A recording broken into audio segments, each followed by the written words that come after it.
Masih bersama saya Aiman Wicaksono di Rakyat Bersuara. Saya janji tadi dan janji saya penuhi. Silakan Bung Fahmi. Iya, jadi kan prinsipnya begini, kalau dalam undang-undang, dalam hukum pemilu kita itu begini. Makanya Mahkamah Konstitusi dalam sangat berkali-kali ya dalam berbagai putusan itu mengatakan begini, bahwa terkecuali segala proses yang menjadi kewajiban atau satu kewenangan konstitusional dari berbagai lembaga penyelenggara pemilu itu dia abai. Katakanlah dia sama sekali tidak menindaklanjuti apakah itu laporan, apakah menyelesaikan hal-hal yang secara otoritatif itu menjadi kewenangan yang bersangkutan, lalu dia abai terhadap kewajiban itu. Itu nanti tumpuannya ke sana ke MK. Tetapi kalau semua upaya itu telah selesai, seluruh upaya-upaya maksimum yang telah dilakukan oleh semua warga negara dan telah diproses. Yang jadi masalah saat ini begini, kan kadang-kadang ini kan diproses, dianggap kalau misalnya laporan itu statusnya ada dua, karena tidak memenuhi syarat formil atau material ditolak, dianggap itu masalah. Akhirnya ditumpuk ke Mahkamah Konstitusi. Padahal hakikatnya itu telah ditindaklanjuti. Jadi nanti mahkamah akan menilainya seperti itu. Misalnya ada penyelesaian satu perkara, entah itu proses, entah itu tahapan, entah itu pidana dan seterusnya. Tadi terungkap, misalnya tadi ya, saya ambil contoh. Ada satu perkara di kalau tidak salah di Jawa Tengah itu kepala desanya yang mengajak untuk memilih pasangan tertentu sudah dijatuhi pidana. Tapi kan pada akhirnya diangkat lagi menjadi persoalan, dibawa menjadi saksi dan seterusnya. Kita periksa ke dalam, kita tanya ini persoalannya sudah selesai apa belum? Terbukti bahwa memang telah diputus yang bersangkutan, dipersalahkan dan dihukum penjara pada waktu itu. Melanggar undang-undang, melanggar tindak pidana pemilu. Kalau yang seperti ini mestinya itu telah clear sebenarnya. Begitupun juga dengan persoalan yang lain. Kita tanyakan, ini persoalan ini terjadi di desa mana, kampung apa, TPS berapa? Apakah Anda sudah melaporkan kepada Bawaslu? Apa jawabannya? Kami tidak percaya sama Bawaslu. Lalu kita bawa ke MK. Yang remeh-temeh seperti ini MK nggak mengadili. Karena kenapa? MK berpendapat bahwa tidak begitu penyelesaiannya. Proses penyelesaian kita harus secara berjenjang. Oke. Karena kewenangan itu telah diberikan secara atributif kepada berbagai lembaga negara. Nah itu masalah kita di situ saat ini. Seperti itu. Jadi memang kita akan selalu kerepotan kalau kita dikunci oleh semata-mata Undang-Undang 7 2017 tentang pemilu. Makanya saya setuju dengan konstruksi untuk mengembalikan kepada konstitusi. Jadi bukannya kemudian chaos gitu ya, nggak mau percaya undang-undang sama sekali. Kita punya konstitusi. Soalnya adalah Undang-Undang 7 2017 memang tidak bisa menangkap kekisruhan ini. Karena kekisruhan yang sekarang memang unprecedented. Belum pernah terjadi dalam sejarah Republik Indonesia sebuah dugaan-dugaan kecurangan-kecurangan yang sebenarnya dilakukan oleh presiden langsung untuk kepentingan anaknya. Ini belum pernah ada. Jadi kalau misalnya kita mau perdebatkan, MK nggak akan mau seperti itu. Dulunya seperti itu memang. Tapi makanya kita sekarang sedang mendorong MK untuk melakukan penemuan hukum. Jadi kalau dikatakan misalnya berapa kali ya tim kuasa hukum dari 02 selalu mengatakan ini salah kamar atau ini argumennya keliru, nggak ada dasar hukumnya. Itu yang kita bisa perdebatkan lebih lanjut karena dasar hukumnya adalah konstitusi. Memang kalau kita baca Undang-Undang 7 2017 ya nggak akan ada. Karena dalam sejarah Indonesia belum pernah ada presiden yang berkampanye untuk anaknya sendiri dengan menggunakan kekuasaannya. Itu satu.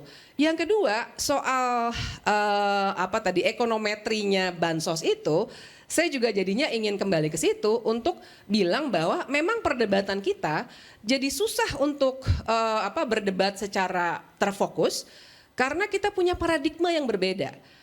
Paradigmanya Bang Andi Malarangang itu masih masuk ke dalam cara berpikir 13 juta dan lain sebagainya itu. Sementara cara pandangnya saya paling tidak, saya nggak berani mengatasnamakan yang lain, sudah masuk ke cara pandang yang sifatnya kualitatif dan tadi. Dan disebutkan tadi belum pernah ada presidennya, belum pernah ada sejarahnya untuk tidak menghitung angka. Sebenarnya MK ya, ada. Sebenarnya ada. Sebenarnya ada. Jadi tahun 2004 bahkan, kalau kita baca putusan, walaupun tidak terbukti, tapi Mahkamah Konstitusi sudah mengakui bahwa dirinya tidak hanya bisa menilai kuantitas, tapi juga kualitas pemilu yang harusnya luber jurdil itu disebutkan. Itu putusan Pilpres waktu itu? Putusan Pilpres. Okay. Jadi sebenarnya paradigma itu sudah ada di MK. Cuma 2009, 2014, 2019 tergilas semua dan terbawa oleh fokus pada angka-angka. Tapi kan demokrasi bukan cuma angka. Justru kualitasnya itu yang kita harus buktikan. Justru kita harus fokus pada suara rakyat. Kita tidak bisa, makanya aturan-aturan di Undang-Undang Pemilu itu ya dibuat sedemikian rupa supaya jangan sampai mudah sekali orang dengan narasi-narasi tertentu mengabaikan suara rakyat 96 juta yang memilih Prabowo Gibran. Hanya karena dengan narasi-narasi tertentu. Karena itu maka dalam aturan dan juga peradilan pemilu, suara rakyat satu suara pun tidak boleh hilang. Satu suara pun tidak boleh hilang. Karena itu kalau Anda mendalilkan ada kecurangan, maka pertanyaannya kecurangannya di mana? Berapa jumlah kecurangan itu? Jumlah kecurangan itu harus bisa melampaui kemenangan atau angka tadinya, misalnya kalau Tidak, maka kalau mustahil. tidak, misalnya terjadi bedanya 13 juta untuk 2 putaran misalnya.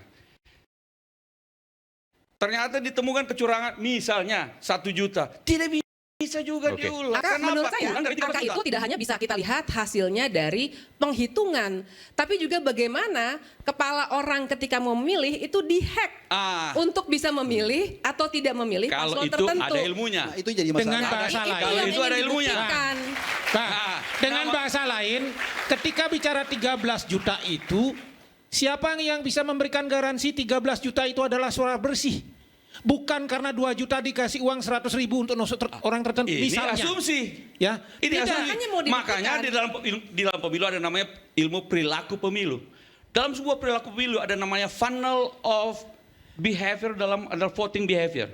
Semua itu ada begitu Bang banyak Andi variabel yang menentukan kenapa seseorang memilih A Bang Andi, atau B atau tidak memilih. salah satu yang membuat pemilu hari ini barbar dan brutal adalah politik uang yang gila-gilaan. Itu yang saya Dan katakan. Anda tidak Bang Andi, Anda tidak bisa menyebut faktor ini. Jadi, Itu menghasilkan maka maksud saya, sekian ribu pertanyaan suara. saya, Jadi sekedar bagaimana Tidak kemudian mungkin menjustifikasi Anda bisa 13 juta itu untuk menang Termasuk tertentu kalau tidak ekonometri kemudian itu ada tidak faktor? mungkin. Sekedar Apalagi masukan ya, mengisolasi kemarin satu variabel di saja sidang MK, sebagai saya faktor tanya, utama untuk menang atau tidak menangnya seseorang. Jadi, di Sementara sidang MK, faktor untuk menentukan perilaku pemilih jumlahnya banyak sekali. Oke, jadi ilmunya kemarin itu di sidang MK kan kita tanya soal voting behavior itu ya. Kira-kira apa yang paling berpengaruh kemudian orang memilih pasangan 02 dan kemudian pelonjakan yang luar biasa?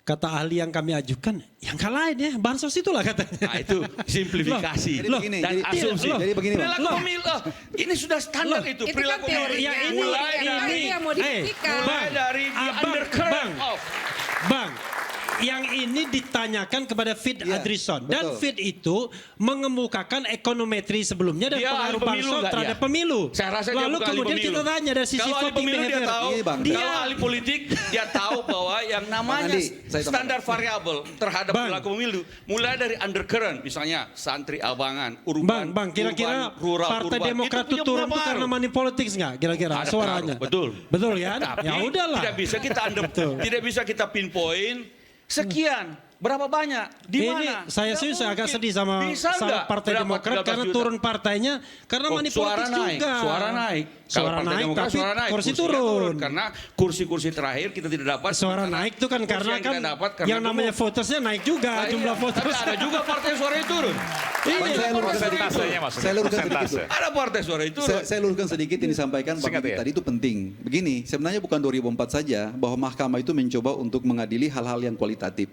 Kita punya contoh pada waktu itu saya sendiri sebagai pengacara Pak Jokowi, waktu itu Bang Riflin data terlibat nggak ya?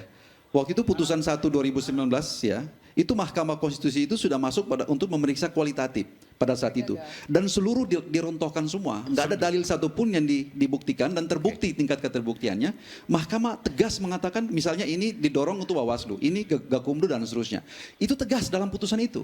Jadi putusan ini sebenarnya bisa menjadi clue bagi kita sekarang untuk bagaimana mempelajari bagaimana sih Mahkamah bekerja dalam rangka untuk menyelesaikan soal-soal yang Itu kualitatif 2019. seperti itu. 2019. Oke. Dan itu sampai dengan saya sekarang bicara Mahkamah masih tentang konsisten. paradigma dulu ya. Gini, kita ini memang karena ribut dan lain sebagainya, kita lupa sebuah paradigma yang sudah dituliskan MK sejak 2004 sejak Pilpres pertama. Ya, MK itu mengatakan mereka itu bukanlah pengadilan banding, bukanlah pengadilan banding dari Bawaslu atau pengadilan lainnya.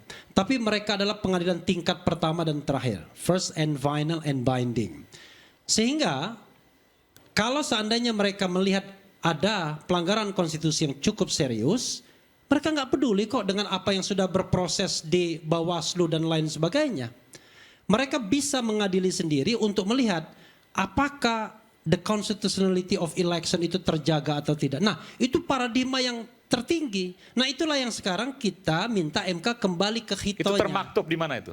Termaktub di putusan pertama Pilpres 2004. Jadi artinya tidak menutup kemungkinan untuk mengadili kualitatif. Oh, makanya kemudian Menteri 4 itu dipanggil sama Oke. DKPP.